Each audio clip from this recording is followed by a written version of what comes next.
आप लोग कहते हैं कि लालू यादव ने गरीबों को आगे बढ़ाया और बीजेपी कहती है कि लालू यादव ने सिर्फ और सिर्फ गरीबों को ठगने का काम किया है। आज आप नहीं देख रहे हैं क्या?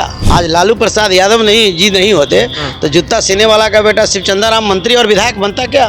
भगवतिया देवी ऐसी पहाड़ पर पत्थर फोड़ने वाली मुसरनी की बेटी एमपी बनती क्या? बीजेपी कह रही है कि लालू यादव के अंतिम सपना को हम लोगों ने पूरा कर दिखाया है। अंतिम सपना नहीं, क्योंकि अमित शाह जी जब तक लालू जी का नाम नहीं लेते तब तक सोते भी नहीं है। सोते भी हैं तो लालू जी के नाम लेकर, और जागते हैं तो एक बार ले लेते हैं जो कि लालू जी का नाम लिए।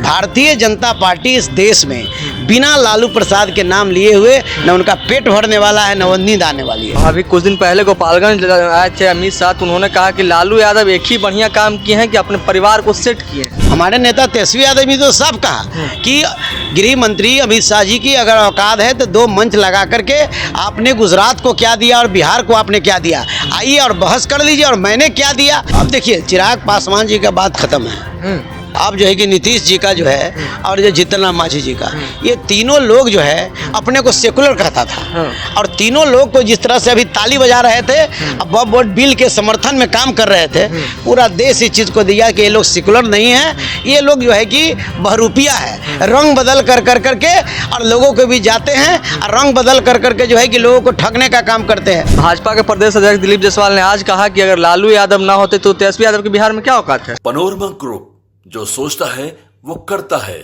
नमस्कार, मेरा नाम है मिथिलेश कुमार और आप देख रहे हैं द न्यूज हब। देखिए, वक्फ संशोधन बिल का किस तरीके से सड़क से लेकर सदन तक विरोध किया गया है आपने देखा, लेकिन इतने विरोध के बावजूद भी कल जो है कि लोकसभा में वक्फ संशोधन बिल जो है पास कर दिया गया और आज राज्यसभा में पेश किया गया है। इन्हीं सारी मसलों पर हम बातचीत करेंगे और बातचीत करने के लिए हमारे साथ बिहार सरकार के पूर्व मंत्री शिवचंद्र राम है।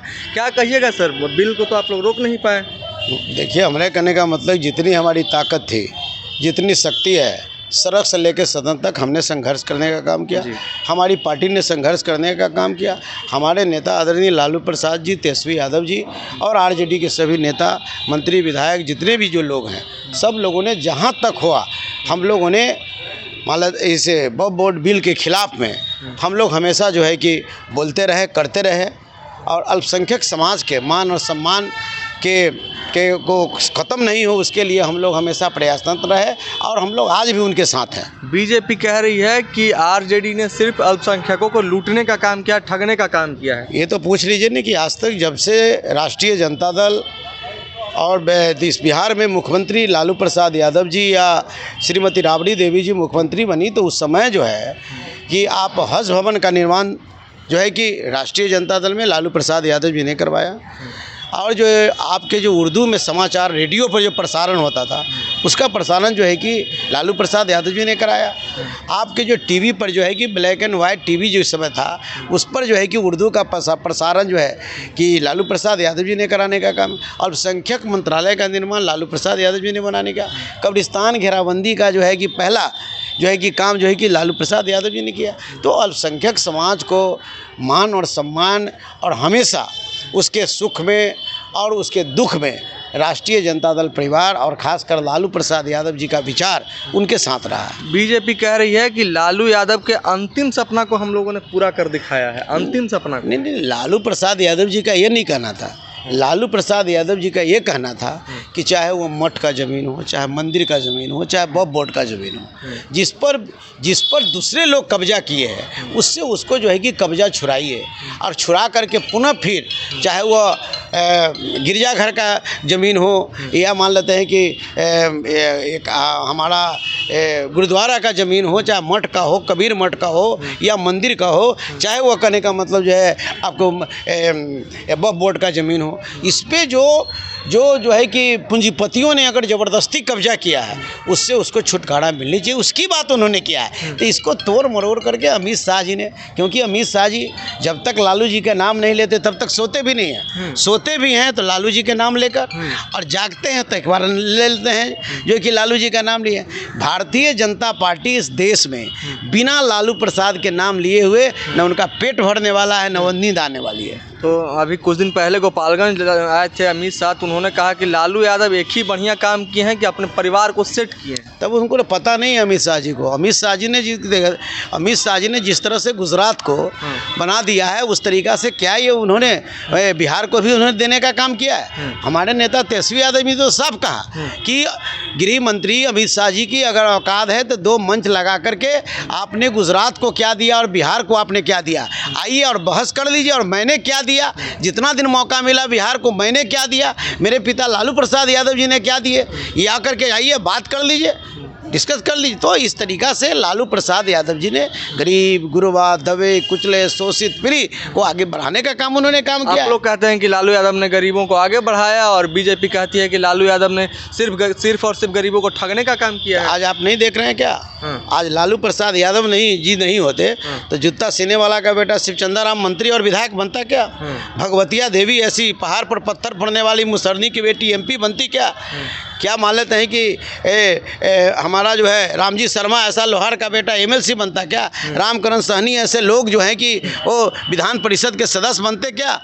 तो इस तरह से लालू प्रसाद यादव जी ने तो ऐतिहासिक काम किया है। भाजपा के प्रदेश अध्यक्ष दिलीप जायसवाल ने आज कहा कि अगर लालू यादव ना होते तो तेजस्वी यादव के बिहार में क्या औकात है। अरे तेजस्वी यादव जी एक ऐसे लोग हैं, उन्होंने तो बता दिया 17 महीना में।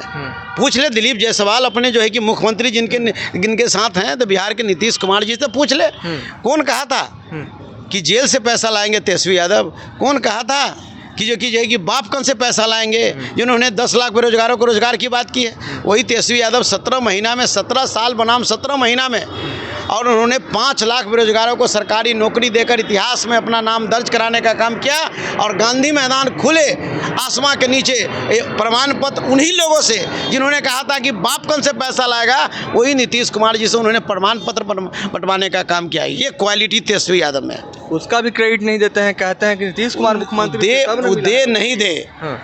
दे नहीं दे। पूरा बिहार इस बात को जानता है कि शिक्षकों का जो है कि मान सम्मान तेजस्वी यादव जी ने दिया। 5 लाख बेरोजगारों को रोजगार तेजस्वी यादव जी ने देने का काम किया। और इस तरीक़ा से मान के चलिए कि कई एक मुद्दा, चाहे वो पर्यटक जो है कि स्थल का जो नियम कानून हो, चाहे खिलाड़ियों के लिए प्रमाण पत्र लाओ, नौकरी पाओ, और कई एक ऐसा मामला है, मेडिकल कॉलेज का निर्माण करना, इंजीनियरिंग कॉलेज का निर्माण करना, कई एक योजनाएं को 17 महीना में तेजस्वी यादव जी ने देने का काम किया। अच्छा, एक सवाल और रहेगा सर कि चिराग पासवान के घर में भी जिस तरीके का पारिवारिक लड़ाई चल रहा है, उसको आप कैसे देखते हैं? अब देखिए, चिराग पासवान जी का बात खत्म है। अब जो है कि नीतीश जी का जो है और जो जीतन राम मांझी जी का, ये तीनों लोग जो है अपने को सेकुलर कहता था। और तीनों लोग को जिस तरह से अभी ताली बजा रहे थे, अब वक्फ बोर्ड बिल के समर्थन में काम कर रहे थे, पूरा देश इस चीज़ को दिया कि ये लोग सेकुलर नहीं है, ये लोग जो है कि बहरूपिया है, रंग बदल कर करके और लोगों को भी जाते हैं और रंग बदल कर करके जो है कि लोगों को ठगने का काम करते हैं। बहरूपिया बता रहे हैं आप चिराग पासवान को? चिराग नहीं, चिराग जी भी हैं, नीतीश जी भी हैं, जीतन राम मांझी जी हैं, जो अपने को सेकुलर दलितों के सबसे बड़े नेता हैं। दलितों के कहने का मतलब सबसे बड़े नेता वही हैं जिन्होंने कहा था कि दलितों को आरक्षण खत्म होना चाहिए। दलितों के बड़े नेता हैं तो पार्लियामेंट में अभी सरकार में है, संविधान के 9वीं सूची में जो दलितों का आरक्षण उसको डलवा करके तो बता दे। तो उनकी जो बड़ी माँ है राजकुमारी देवी, अभी प्राथमिकता भी दर्ज की है थाना में जाकर, इन सबको आप कैसे देखते हैं? अब देखिए, ये तो करने का मतलब उनका पारिवारिक मामला है क्या नहीं, मैं तो उसको बहुत करीब से नहीं देखा हूँ। ये पारिवारिक मामला है, पारिवारिक मामले में मैं क्या कर सकता हूँ। चलिए, तो हमारे साथ बातचीत कर रहे थे बिहार सरकार के पूर्व मंत्री शिवचंद्र राम। आपने सुना किस तरीके से हमारे सारे सवालों का बेबाकी से जवाब दे रहे थे। इन्होंने, जब हमने चिराग पासवान का सवाल किया, उनके परिवार में जो लड़ाई चल रही है, इन्होंने कहा कि उनका पारिवारिक मामला है, वो समझे। खैर, आप इस सारी बातचीत पर क्या कुछ सोचते हैं, अपनी प्रतिक्रिया कमेंट बॉक्स में ज़रूर दर्ज करें। तब तक के लिए देखते रहें द न्यूज़ हब। धन्यवाद।